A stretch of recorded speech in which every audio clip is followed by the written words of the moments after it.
So good morning, and we hope this day finds you really well. We are back for our 8th meeting of the Local Energy Resources Network, which is, we're still in our first year, and I think we've had a fabulous lineup, including today, where we are going to be featuring a conversation with a representative from the California Energy Commission here to talk to us about the EPIC program. So we're excited, and as always, if you're willing to turn on your cam, that would be great. We do like to get to know each other a little bit better over the course of these meetings every month. And please do introduce yourself over chat, just so we know a little bit more about who is here. So with that, let's go ahead and dive into today. So like always, we have an hour together. We're going to do a fire hose of opportunities with our opportunity roundtable, which we totally encourage you to participate in and help us with. So if you are aware of opportunities, we're going to welcome you to also include those in the chat. We're going to go over a spotlight of one particular opportunity in a little bit deeper of detail. We, like I mentioned, we have Erik Stokes here. He is the Deputy Division Chief of the Energy Research and Development Division with California Energy Commission to talk about EPIC. That's the big meal today that we get to enjoy in a little while after we go through our opportunities, and then we come back together for a short conversation that we like to call our BPC, so Best Practices Coordinator Workshop, where I'm actually going to be joined by another member of the CCEC team, Kelsey, who has helped to develop a new resource that we're excited to share with you. We're looking for a little bit of feedback on.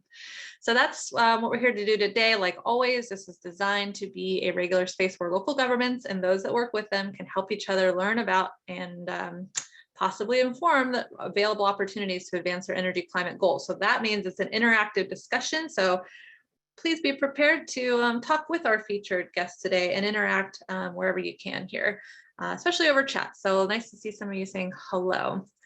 All right, let's go ahead and dive into some of the opportunities I wanted to share with you today. So, you know, what I like to do is kind of share some of the on the horizon items over there on the right, just to kind of kick us off. And some of these are things I've been talking about. So you guys know that the infrastructure laws is starting to turn from just a appropriation into actual programs. We're excited to see those, and we're always sharing those with you when we see them start to become available. But one thing that's new on the state side is a Senate budget proposal, and there's a link to it that we're going to share there in the chat. And they're calling this, it's the California Senate budget proposal, and they're calling it Putting Wealth to Work Plan. And I just wanted to mention that in there is $18 billion for what they're considering climate-related provisions. And so I just welcome you to look there. It's one of many, you know, hopeful potential opportunities for additional resources to be coming that can possibly be useful there on the ground for community organizations like you all. And so I'm just going to walk from top to bottom, down from funding to other assistance that we're aware of, and a couple of opportunities for input. And so first up is something that we haven't talked about yet. We're going to talk about a little bit more on the next slide. So it's from the DOE, Renewables Advancing Community Energy Resilience. So it's RACER. So I'll save the details for the next slide. Last time we did talk about the CalShape program. Let me get myself there. So CalShape is the California Schools Healthy Air, Plumbing, and Efficiency Program. It's going to provide funding to upgrade heating, air conditioning, and ventilation systems in public schools. So that is an opportunity that's coming to a close at the end of this month. And then another new one that we didn't talk about last month is the California Natural Resources Agency. It's the Environmental Enhancement and Mitigation Grant Program. That has a due date of June 3rd. And it's really to mitigate the environmental impact of transportation facilities. But, you know, you could envision, if you have transportation facilities and you're envisioning ways to try to enact some of what's on your climate action agenda, that might be a place to do it. So I just wanted to put that in front of you, make sure you're aware of it. And then of course, we've been talking about the Strategic Growth Council's Transformative Climate Communities program, just wanting to keep that on your radar. Hopefully, if you're going to go for it, you're already in the process of starting to work together collaboratively with potential partners. That one is due in July 1st. So here's some others coming soon, and we're going to talk about it. We're going to talk about the first one today. So the EPIC program, the CEC's EPIC program is expecting this spring to have an energy storage demonstration grant available. So hopefully we'll learn a little bit more about that in a bit with Erik. OPR, of course, has its Community Economic Resilience Fund. We had them come speak a couple months back. That NOFA is expected to come in just a couple of weeks. So that's May 23rd through 20, and it's going to be available for only an 8-week solicitation. So I keep mentioning it because if it's something you might want to go for, I would just suggest that you kind of start the process of understanding the guidelines now and seeing what kind of partnerships you can be forming and how you're going, who's going to be the lead agency. Start to get your ducks in a row, even in advance of seeing the solicitation, because those guidelines are available, and it will give you a leg up if you look at them now, if this is something you're open to. And just to remind you, it's to support regional economies with an equitable and sustainable recovery from the economic distress of the COVID-19 pandemic. And there's a lot in there that would be very relevant for folks like you that are doing climate and energy work. Okay, and then of course the regional climate collaboratives, we've been talking about this one. We're expecting a NOFA also in the spring, and so we're waiting for that. They had another public comment period just recently end. Other things I wanted to mention to you, another resource here under other assistance from DOE and the I think it's the Pacific Northwest National Laboratory. They have an energy storage webinar series that they've been promoting, and I just wanted to make sure that you are aware of it. The content seems really interesting. There are just an occasional webinar on different topics, so that's happening through July. Another thing you'll see in the chat if that's something, if you're interested in energy storage, that's one place to look. The Building Electrification Institute also came out with some new resources for cities that it just posted onto its website. So it's got some specific studies and evaluations it did for particular areas that might be beneficial to you if you happen to be in one of them. So the link there is to that. So they're trying to provide some capacity building and data and analysis support that's useful to local governments in California trying to electrify. The other assistance I wanted to mention here is one of our partners at Civic Well is CalBike, and they have recently developed something that they called a quick build bikeway networks guide. And so that's one thing that you can just check out. And I guess, you know, they developed it because everybody was trying to create safer streets during COVID. And they're a bicycle advocacy organization generally, and they that guide is really built for municipalities looking to sort of rethink the way they're using their streets and potentially making them more bike friendly. So if active transportation is something on your climate action plan list of things to do, that might be a guidebook to look at and a way to make some sort of a low-hanging fruit, ways to make some easy progress sort of fast. And then input, a couple opportunities for input. Strategic Growth Council has just announced its public comment period for the next round, round 7 of its Affordable Housing and Sustainable Communities program. So those guidelines are available, and they're asking for input by May 31st, the end of this month. And I'm just mentioning here, I didn't post any of them in particular, but if any of you are interested in providing more technical input on to the Department of Energy, they keep having requests for information that are being solicited, I think probably related in some ways to the infrastructure law, but I would, I can find the link to subscribe to whatever it is I'm subscribed to, that I keep getting these alerts for potential opportunities for more technical input on measures and things like that. So those are, that's the roundup, and I'm going to check here in the chat to see if I see anybody that's sharing anything else that I might want to raise, and please feel free to. So like I always say, we learn from you. Sometimes you have your finger on the pulse. We might have missed something. So please do share anything that you're aware of that can help your fellow community serving organizations with their energy and climate goals. All right. Great, great, great. Thanks, Ryan. All right, we're going to drop to the next slide. This is just a few more details about that renewables, advancing community energy resilience. I'm raising it because I know this is a big topic for a lot of you, and maybe maybe the reason you've attended today, because you know that EPIC is going to be presenting, and you know that that's a great place to go for potential energy resilience resources. So this one's from the Department of Energy, and it says the purpose of it is to invest in locally appropriate energy resilience planning at the community level. So I thought of you all, including the development and integration of new and existing metrics and preparedness and response plans via robust multi-stakeholder participation and collaboration. And there's 3 topics.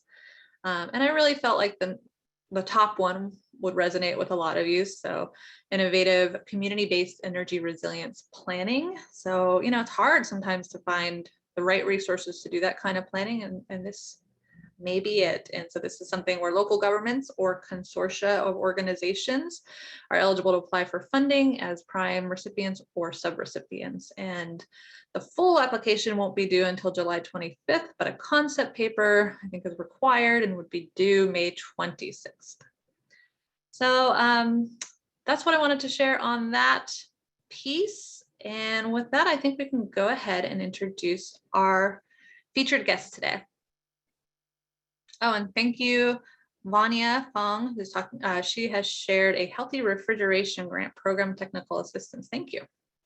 That's great. Oh, yes, and somebody else mentioned Omri. Thank you. The Sustainable Agricultural Lands, I forget what the C stands for, planning grant is another great Strategic Growth Council opportunity. Yes, we should post a link to that one as well. Thank you. Oh, and now the Southern California Regional Energy Network, SoCalREN, has 2 cash incentive programs for energy efficiency projects that boast an expedited timeline to reach to application approval. Okay, so there's a contact information if anybody's interested for Cody Bruder. Thank you. All right, so let me go ahead and introduce our featured guest today. We're really fortunate to have Erik Stokes. He is the Deputy Division Chief of CEC's Energy Research and Development Division. We've asked him here to share how communities can take advantage of upcoming assistance opportunities from the state's EPIC program to meet their energy and climate goals. So this program is really on my list as one of the best high dollar opportunities for innovative energy demonstration projects that I know a lot of you have in the queue. So we're going to learn a lot more about that today. And I just wanted to invite you to share your questions for Erik as he talks in the chat. And we're going to go ahead and hear from Erik. And then he has some questions for you to get your feedback. And then we're going to go to moderated audience questions. All right, Erik, so take it away. Thanks so much for being here. Yeah, thanks, Angie. Thanks for inviting me to come speak today, and really looking forward to the conversation, to the dialogue after my presentation. For those that may not be familiar with the Research and Development Division, as Angie mentioned, we're part of the California Energy Commission. And just kind of in a nutshell, our charter, our charge is to kind of take stock of the state's energy policy goals, and then to identify those scientific and technology advancements and innovations we need to realize those goals, and then to support those innovations, either through direct funding or other types of supportive assistance. The R&D division, we're about 100 staff spread across 4 offices, each office with kind of a specific focus within kind of the broader energy value chain. Next slide, please. I want to start first by just talking a little bit about kind of having a little bit of a policy discussion, because the state's energy policies really frame where we make our investments. I think, as most everyone knows here, the state's kind of on a pathway to try to reach carbon neutrality by 2045. And one of the key policies to try to do that is SB 100, which puts us on a path to decarbonize our electricity system by 2045. And as we're kind of standing up a lot of the strategies to try to get there, there's questions that come up. I typically refer to these as kind of policy pain points. We don't always have the answers to how we're going to get to some of these carbon neutrality goals. And these questions really kind of inform a lot of where we think about our R&D investments and what types of technology innovations we need. This was a report the Energy Commission, along with the CPUC, issued last year, which really talked about the capacity that we need to build out to realize kind of our SB 100 goals by 2045. And a couple of the things that really stood out from this study is just how much solar and wind and storage we have to build over the over the coming decades. And it's pretty astronomical to think how we're going to get from some of these numbers where we're at to some of these larger numbers. And the questions start to come up, do we have the technology solutions to really build and scale at that pace? So, one of the areas of focus we're really looking into is, ways to make solar PV more efficient, ways to be able to deploy it faster. On the wind side, we're looking at offshore wind. The state's really identified that we're going to need some offshore wind to be able to reach our goals. And so thinking about some of the technology innovations that can really enable some of these things. One of the topics we really look at is, solar PV and wind are going to be kind of the workhorses towards realizing these goals, but what role can other resources play on the renewable side? We're really focused on geothermal, and especially this combination of geothermal tied with lithium extraction that can not only help us realize some of our renewable generation goals, but also some of our energy security goals as we try to really scale up energy storage. And then, one of the things we're really focused on is kind of this electrify of everything approach. The CCEC has funded several studies that have shown that electrification really is the most cost-effective path to decarbonization. But there's some many uses that are going to be really challenging to electrify when you think about existing buildings. To be able to electrify existing buildings, you start to run into serious panel upgrades, which pose some economic barriers. Thinking about some of the industrial sectors that really require high process temperatures, it's really challenging to electrify some of those end uses. And so, what other technologies can help us decarbonize some of these end uses? What role could hydrogen play in this? And then, as we're starting to put more solar PV and wind on the system, more of this intermittent generation, we really need to, at the same time, start to be moving off some of these peaker plants. And so we need these flexible, dispatchable resources from other sources that are fossil free. And so this, starts to get into technologies such as long duration energy storage, demand response, also known as low flexibility. As we're starting to scale up our electric vehicle fleets, what role can they play in helping to optimize the grid and not be a burden on it? And then kind of the last one, one that's been a really big focus is kind of the lithium battery. I believe over 90% of our energy storage is from lithium, and that's both on the power side as well as the transportation side. And lithium has a number of challenges. Just on the performance side, we're starting to reach the upper bounds of how much more improvement we can get out of current lithium battery technologies. There's also some supply chains with lithium battery that we're starting to run into, especially as we start to scale up our energy storage on the power side as well as the transportation side. There's also some safety challenges with lithium batteries in that they are prone to fires, or what we call thermal runaway. And so this is a ripe area for technology research to think about how do we address some of these challenges with new technology innovations. Next slide, please. So I'll talk a little bit about the EPIC program. So EPIC was established in 2012, and it's established under the authority of the California Public Utilities Commission. One of the things that's kind of innovative and kind of new about EPIC is that the CCEC is one of 4 administrators of the program. The other 3 administrators being the 3 investor-owned utilities, PG&E, Southern California Edison, and San Diego Gas and Electric, who co-administer parts of the program. The CCEC's portion of EPIC provides about $150 million annually in new funding for research and technology innovation. And since we started the EPIC program, I just want to talk a little bit about some of the topics that we've really focused on.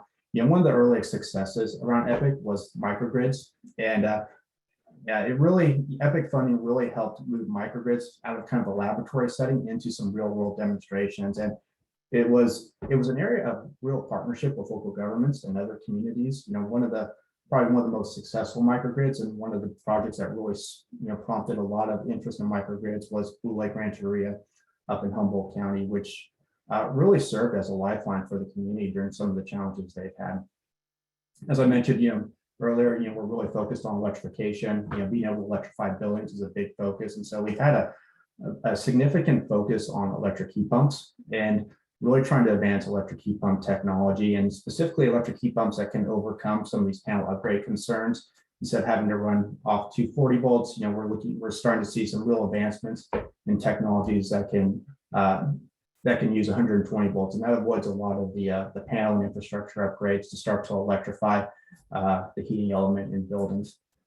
And then, as I mentioned, energy storage has been a big focus of ours. We're looking at long duration energy storage. I hear someone saying they're having trouble hearing. Is that?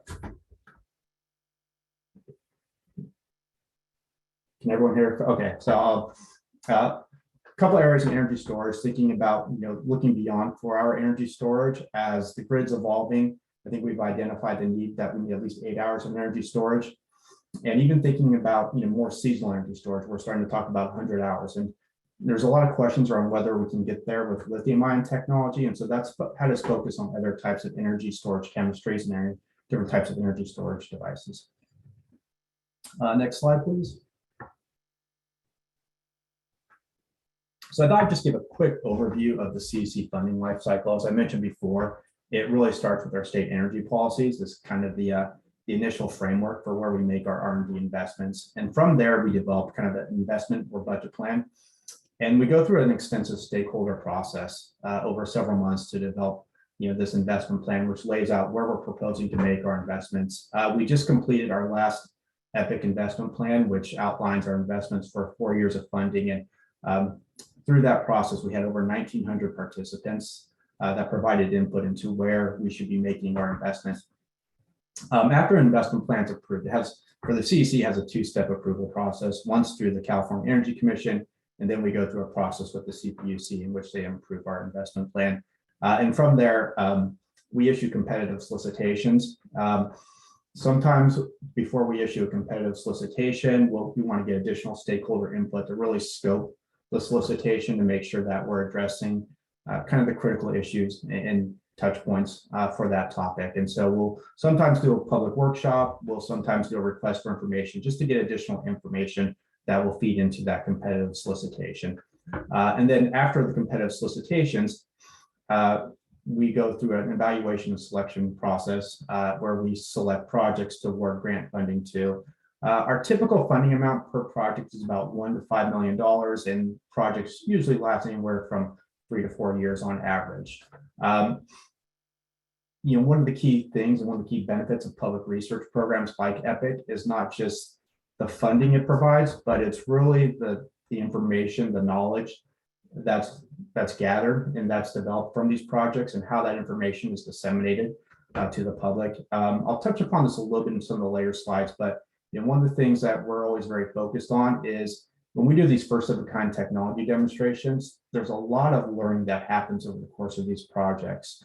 And it's really important that this learning gets diffused to broader stakeholder audiences, broader communities, broader customer adopters, so that they don't make the same mistakes when we start to bring down some of the scale of costs around these technologies. Okay, next slide. So I just want to touch quickly on some of the 2020 EPIC funding opportunities. Some of these are already active. Some of these will be released in the coming months. One area that we're planning to raise the solicitation around is around prefabricated zero carbon homes. And I can't speak too much to this other than what's in our investment plan, but one of the key areas with this is thinking about ways where we can design prefabricated homes that not only meet better energy goals, but are more resilient, especially to some of the wildfire impacts. And to be able to scale up and manufacture kind of this housing at a much more efficient and cost-effective rate. A couple solicitations we're planning to reach that are really focused on kind of the load flex side and thinking about grid reliability and how we can use the demand side of our resources to support grid reliability. One of those is looking at industrial and commercial cold storage, where we think there's a lot of flexibility inherent in these end uses, but we need better technologies to really be able to unlock that flexibility to support grid reliability. And then indoor farms, it's really a growing area in a growing market. But with that is additional electricity consumption to the state. And so we really want, as we're starting to scale indoor farming and indoor agriculture, think about ways we can reduce the electric footprint and the electric demands on the system from this new market sector. I've mentioned long duration energy storage. It's been a big focus. It will continue to be a big focus of ours. One of our solicitations is going to focus on demonstrating non-lithium long duration energy storage technologies, specifically with a target towards under-resourced communities. So one of the requirements of this solicitation is that they'll need to be in either a Cal EnviroScreen, a low-income community, or a tribal community. And then a couple of these topics are really more studies that really try to provide some of the foundational research to think about where we make future policy decisions and where we make future investments. One is really the role of green hydrogen. It has multiple applications in the energy sector, on the transportation sector, in the energy storage sector, and then in the heating sector as a potential replacement for natural gas for either heating homes or for more likely, some of these industrial process heating applications. One solicitation, this one's active, is our federal cost share solicitation. And so I think this can be of a lot of interest. With all the federal money coming out, one of the things we've stood up over several years is this federal cost share solicitation. When we look at all the various kind of FOAs that come out of the Department of Energy, and if they're aligned with kind of the goals and objectives of EPIC, will make it an eligible FOA. And so applicants to that federal opportunity, if they're in California, they're proposing to spend the majority of the federal and state funding in California, they can submit a short application to us. I think it's about a 10-page abstract, and it goes through kind of an evaluation process. And if it meets kind of the requirements, we provide the applicant kind of a letter of cost share commitment saying that if they're successful with their federal award, the CEC agrees to provide so much funding as cost share commitment. And most Department of Energy fellows typically have anywhere from a 20 to 50% cost share requirement. So this program's been hugely beneficial to a number of organizations in California. Next slide. And then thinking about some of the topics beyond 2022, as I mentioned, we just submitted our what we call our fourth EPIC investment plan, and just this is a little bit tentative, but here's some of the breakouts of the funding levels over kind of that 4-year period and some of the subtopics.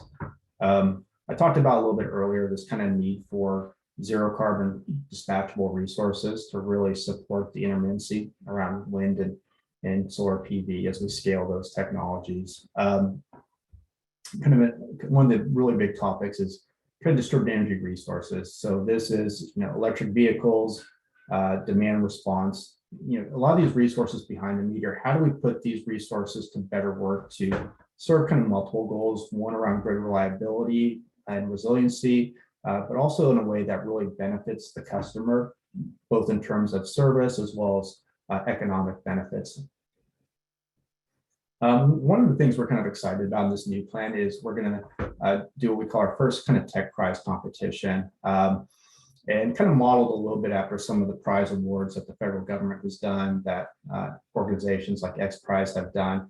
And the first one we're targeting is electric cooking, and basically hoping to get kind of some outside the box ideas for how we design and develop a better type of electric cooking technology that can overcome some of the pain points we've seen with induction cooking technologies and some of the resistance that's come from that. A lot of local governments have adopted all electric building codes, and just in talking with people, most people are fairly comfortable with electric heat pumps, but when you start talking about gas stoves, that's where you typically tend to get the strongest reactions. And we really want to see what type of outside the box ideas we might get through this type of prize-based competition. The last topic I'll just kind of touch on briefly. This is kind of the area where we do a lot of our research studies that can inform the state's energy policy and planning efforts. And one of the things is we're pursuing this kind of decarbonization pathway. We don't want to lose sight of some of these other key attributes in this transition, especially around equity and resiliency and reliability and air quality factors, and making sure that that we don't trade one problem for others, and that we're addressing all these solutions and kind of that transition pathway. Next slide. So just thinking about kind of some of the local government participation at EPIC, and how we've seen local government participate in the program. One of the key ways has been as kind of the host site at a municipal facility, and we've seen local governments either be the prime recipient in these projects or be a sub-recipient.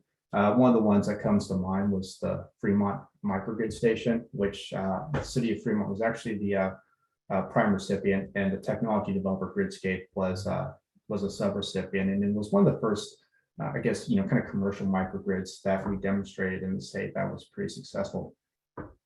The other way we've seen local governments participate in the EPIC program was really trying to facilitate site selection and community input. One of the projects we have is called the Oakland Eco Block, and the first site didn't work out. There were some tensions among kind of the community.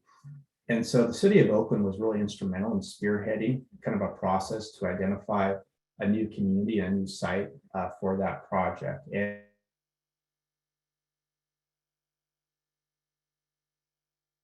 taking the lead, and not just identifying that site, doing, I think, a lot of the legwork to make sure that the community is going to be receptive to the project and to the technology being demonstrated. One thing is outreach to community-based organizations. A lot of our equity goals really touch base with community-based organizations. We've gone through some efforts to try to have broader reach to community-based organizations, most notably through what's called the Disadvantaged Community Advisory Group. But local governments have also kind of played a role in helping us reach those community-based organizations to make sure that they're aware of some of the opportunities through the EPIC program and understand how to participate. Then the last one, knowledge transfer, lessons learned. I kind of touched upon this a little bit earlier. Especially when we do these demonstration projects, there's what you do the first time and then what you would do in future deployments that can be much more cost effective and can really result in some of these technologies being much more cost effective in future deployments, and making sure that this knowledge and these lessons learned is disseminated to other organizations, other local governments is critical. Next slide.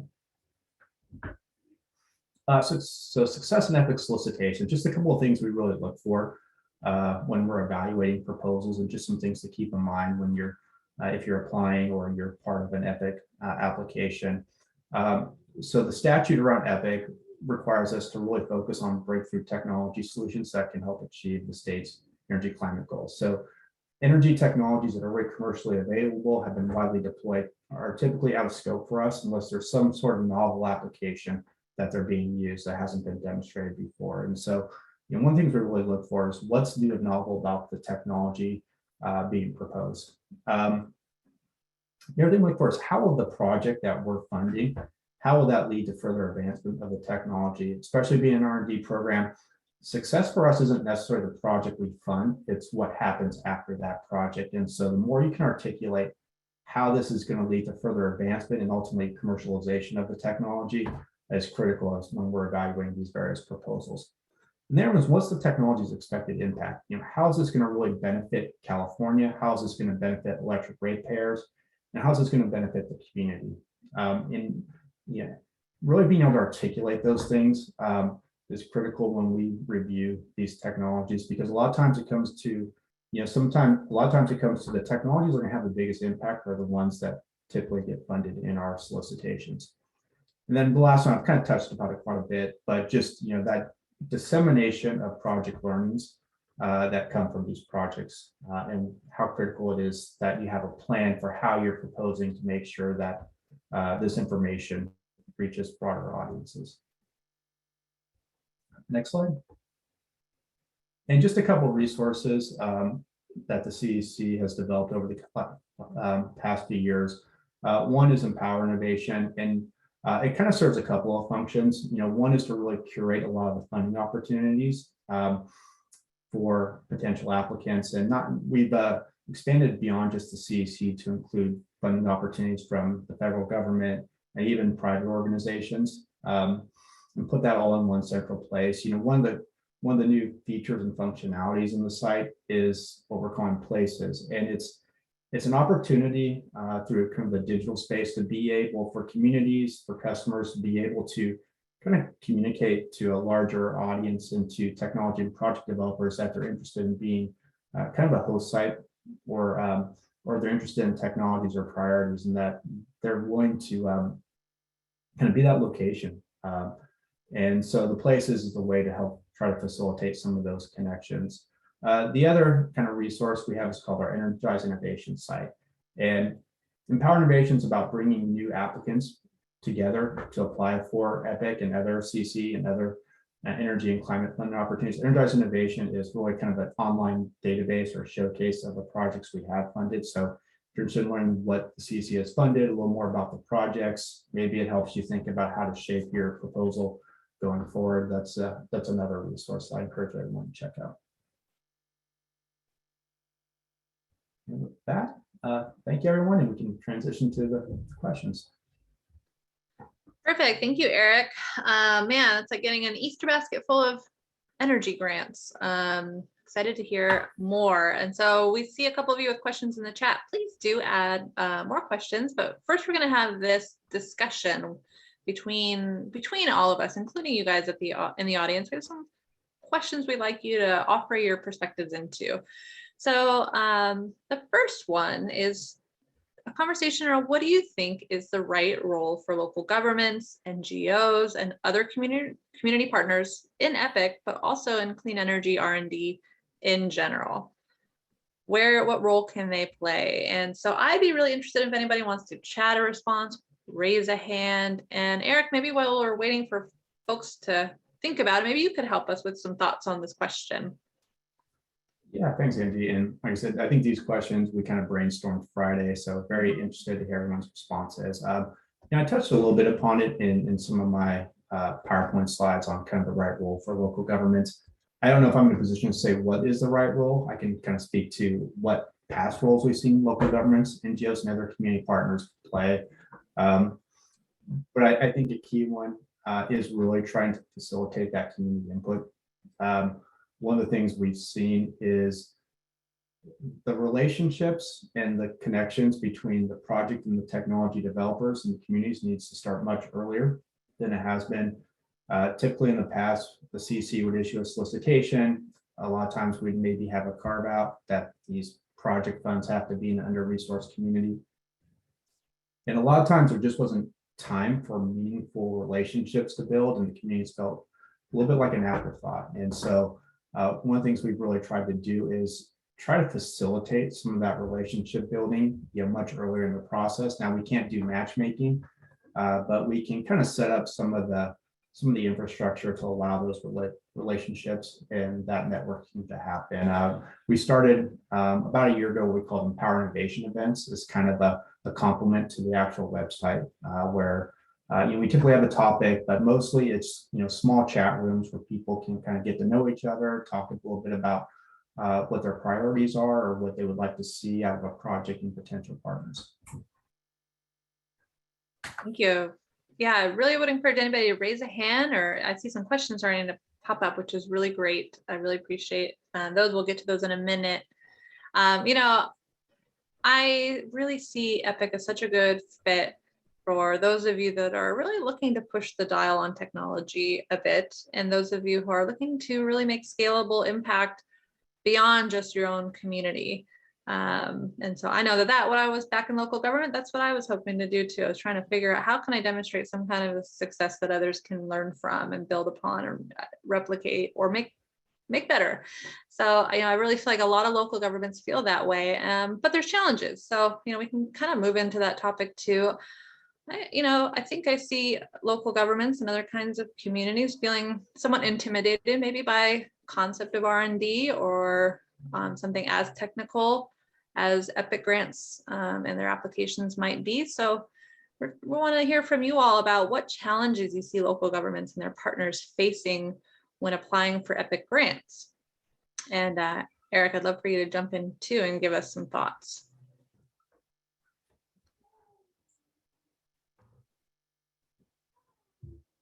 Sure, I can maybe speak briefly to some of the challenges we've heard. One of the challenges is, like you mentioned, Angie, sometimes the technologies can be a little bit overwhelming. And these are unproven technologies typically that we have to fund with EPIC. And so that has potential challenges to demonstrating and deploying and getting that community acceptance that this is something that's unproven, it may not work. I think there's questions that happen. What happens after the project ends? And let's say the technology quits working. So these are also some of the challenges I think we've heard from local governments and other communities over the years. So SB Bielma says local governments need to obtain accurate community input on needs of the under-resourced communities to meet the needs of our communities In addition, the companies that apply their technologies in our communities engage with our youth in providing workforce development. Yeah, and that's, I hear that from communities as well, and I felt it when I was on the inside. Just, the process of trusting a technology provider can take some time, and sometimes takes an actual process of procurement. So sometimes it's a little bit of a cart before the horse in saddling your wagon to a technology provider before, just to fill out an application when a procurement process hasn't happened. Have you run into that, Eric? We have, and I just noticing on the chat kept popping up what I think was being described as tech assistance. That's one we've heard quite a bit over the years, is the need for tech assistance, whether that's putting together projects, putting together grant applications. It's been a gap in EPIC, and I think probably a little bit of a gap in the broader state funding landscape. I believe SGC has some tech assistance funds, but yeah, it's definitely a need that we've heard time and time again. Yeah, for a technological application, it can be a complex application. And there's also a cost share involved. So there's some things that pop up that can provide obstacles for communities that just aren't resourced to do that kind of thing. Thank you, Robert. And Tiffany Wise says, we are capacity constrained to develop projects, prepare applications, and grant administration. Our EPIC award really stretched us, meaning it sounded like it was quite an undertaking. Maybe you barely found the resource to get it done. I don't think you're alone. I can't imagine any community that doesn't feel a bit stretched by that. But I think part of the goal there is to be really selective of the best projects, right, Eric? It is, and I think we're always interested in that feedback, though. There are certain requirements that are baked into the EPIC program that we have to report on, but I think we're also interested in learning, what aspects of it stretched recipients the most, stretched local governments the most, because there are sometimes opportunities to rethink some of these project and grant requirements. Well, I'm wondering if folks also want to tell us a little bit about their community's clean energy technology priorities. What's on your list? I mean, we saw a couple of really good slides that are giving us hints about what's coming and what EPIC's priorities are. Did that match? I mean, to me, that sounded really good. It's sounding like what I hear from you all. Tell us a little bit more about what you hope to see grants for R&D and demonstration projects. As we kind of move on to that topic, I'm going to transition over to the audience questions, but I have one question from me, which is, what do you think, Eric, what can CCEC and our network, including these are the folks on the call today, are some of the leaders on local clean energy work. And so what can this group of folks do to most effectively relay our local needs to EPIC in a way that really informs what you fund next and what your priorities become? Yeah, I think there's a couple different ways. As I mentioned earlier, sometimes, we have to do everything typically through a public process to make sure everyone has access to the same information, but we build in opportunities for that. A lot of times before we issue a solicitation, we'll do, like I said, a request for information. And so signing up for the EPIC listserv, lets people know when we put those requests for informations out, when we put those solicitations out. One thing we do is for every solicitation, we have a pre-application workshop. And it's an opportunity for people to come and ask questions to the CCEC about the solicitation. But it's also an opportunity to kind of give a little more information about what you think the priorities should be. And so I just encourage people to attend those, especially if you see a solicitation that's a potential fit, and to make those questions and make those priorities known during some of those opportunities. Typically, where most of our input, or we're able to have probably the most flexibility into the input we receive, is during the investment plan process. Actually, we just completed one investment plan, but through other programs, we also have other opportunities for those inputs and priorities to be made. The other thing is, there's articulating priorities to the CCEC, but there's also articulating priorities to the technology developers and the project developers, and making sure they're aware of what your priorities are. I want to move now to audience questions.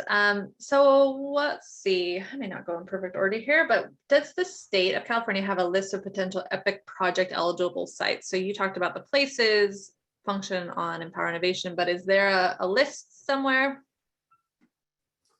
We don't have a list. There are some project eligibility requirements that we have, and that when we do project demonstrations, they have to be in the service territory of one of the investor-owned utilities, and that's a function of where the source of funds comes from. We're hoping to really build out the places to really provide more granularity as to what those lists of places and sites are.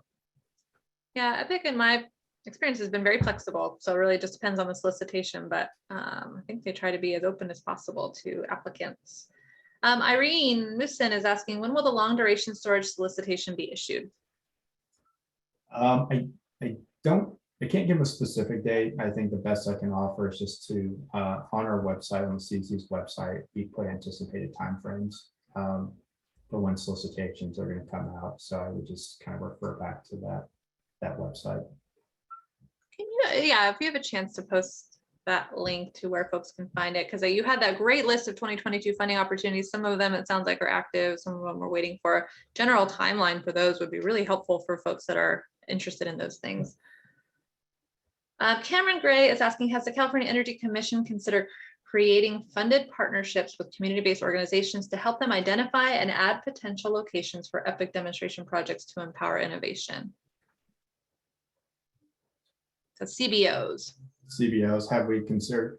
So there's limits to whether we can provide that funding ahead of a grant application.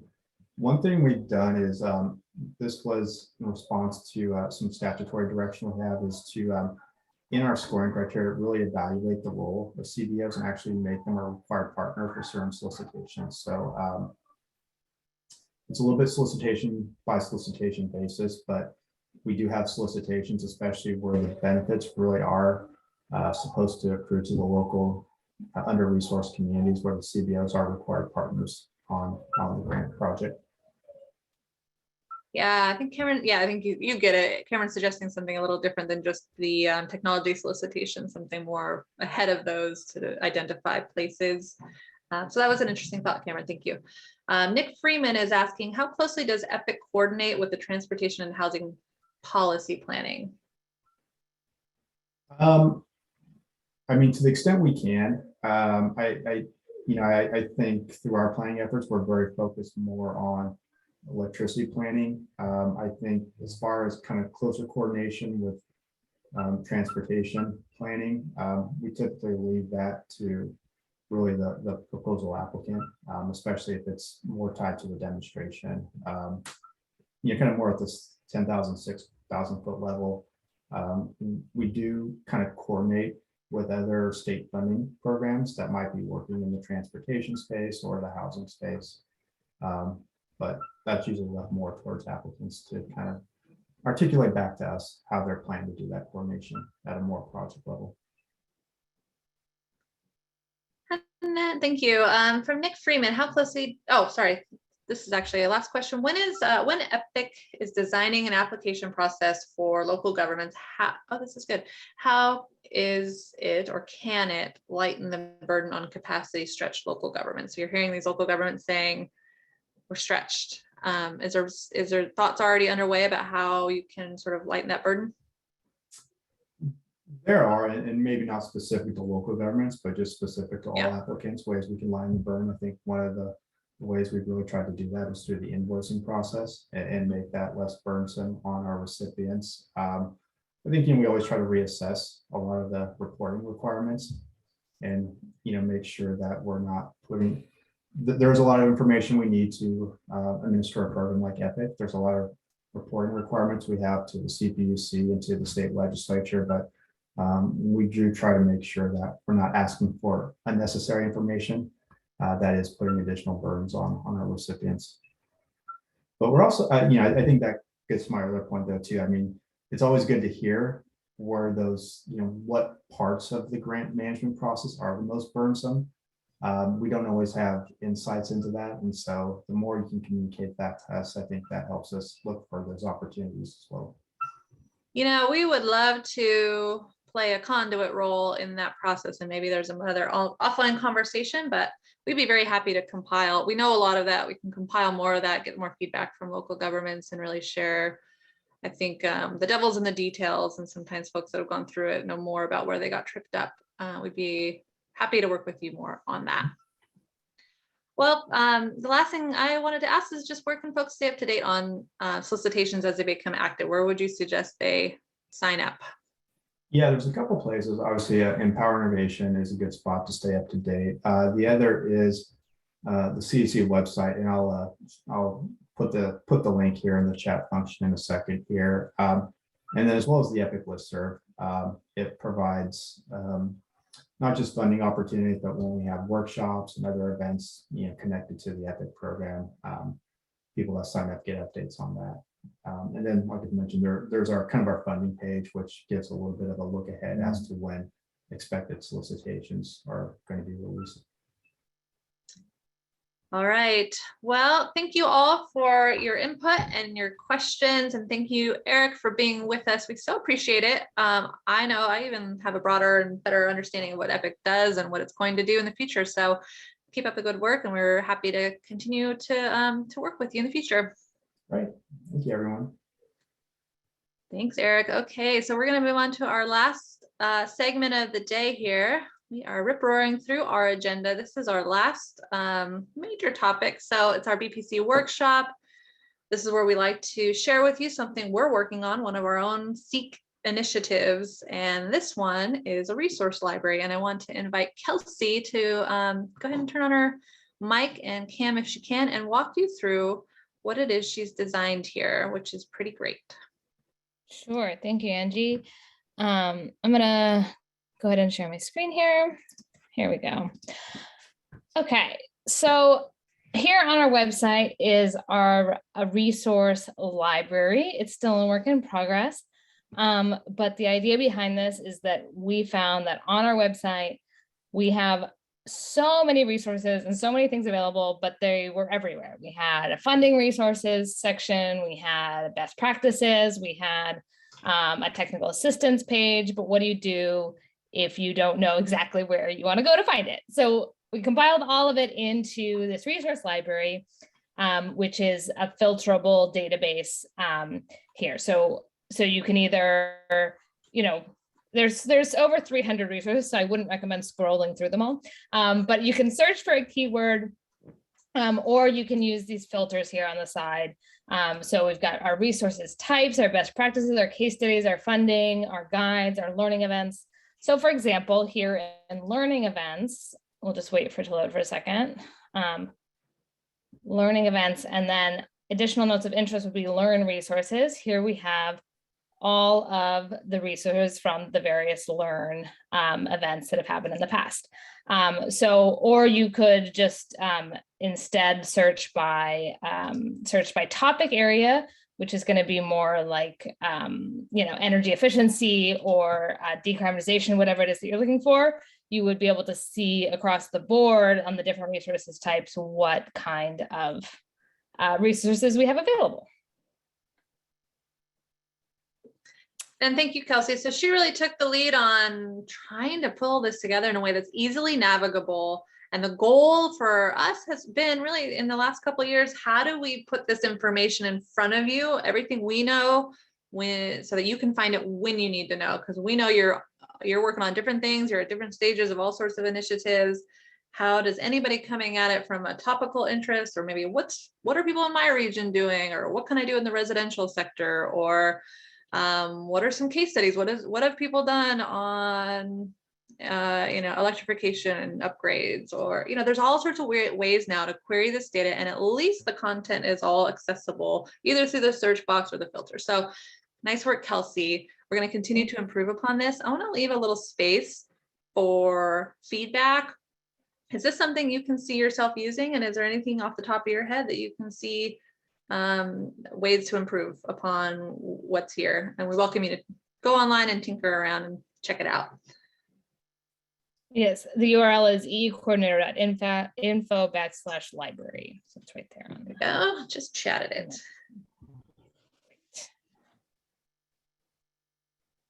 All right. Yeah, I would love, if anybody wants to raise a hand or send a chat, you can always also just send an email. I'm just going to drop my email address here in the chat as well.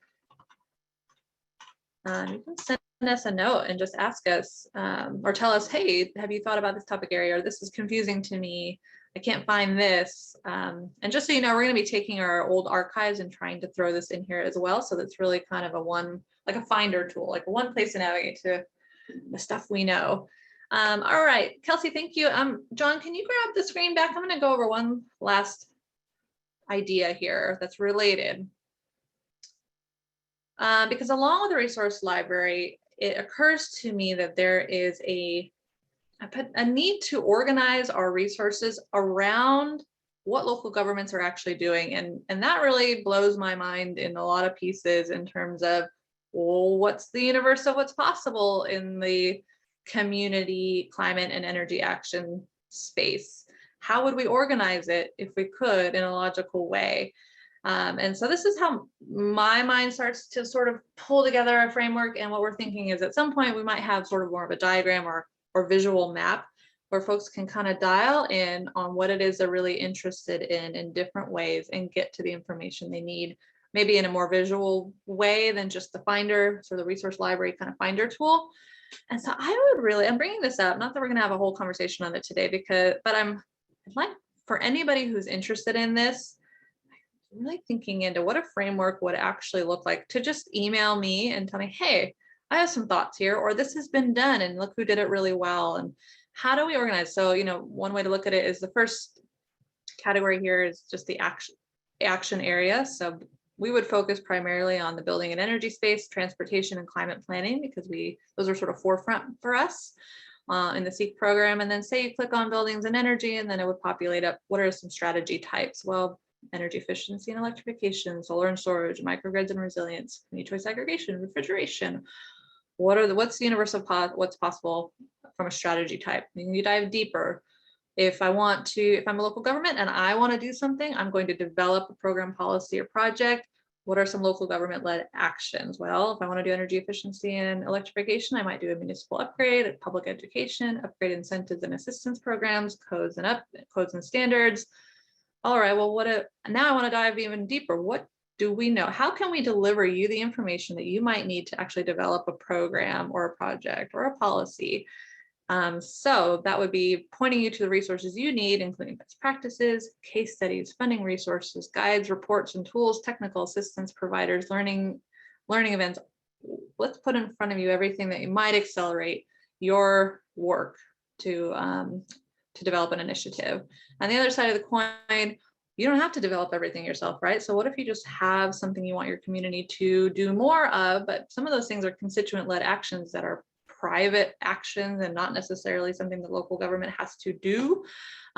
Could we systematically point people to assistance programs for residents, businesses, workers, schools, and institutions? So this is just a really high level draft of how resources might be organized so that we can deliver to you the kinds of things you might need to do your work more efficiently, and just kind of not everybody have to do the same kind of squirreling away of information all over the state. So my email address is in the chat. If you're interested in thinking into this with me, maybe just attend a meeting or we can brainstorm, it would be awesome. And I would love to do it with you. So thank you so much. And thanks, Irene, for the, the pat on the back. I appreciate it.